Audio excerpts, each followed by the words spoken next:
How did you know when you met the one?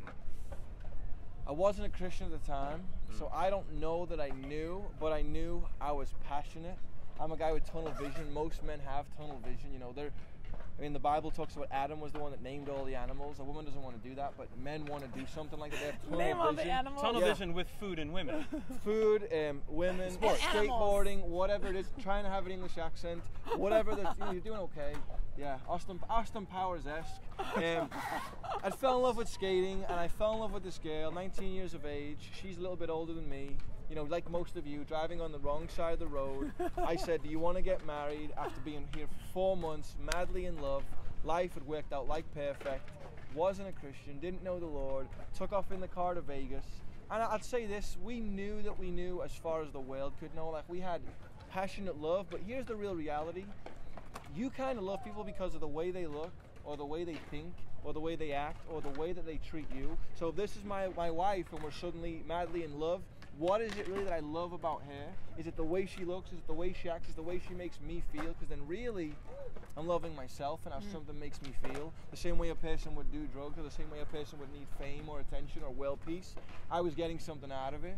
And within a year or two of being into that, and it not all making sense, and everything the world ministers to you about what's better out there, you know, the girl here or the girl liking the guy that's flirting with her in Starbucks. I knew that this is the person I was passionate about, but I mean, I don't know if you know this, but we were divorced and remarried when I became a Christian.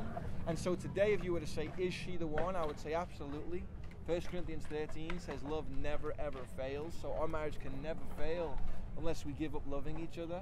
And so there's romance. You can have a lot of romance with a lot of different people, but really true love is, it's kind of like we say we love people unconditionally, as long as they keep our conditions, but we don't.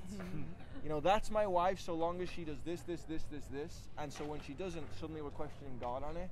I'll never get divorced from that woman.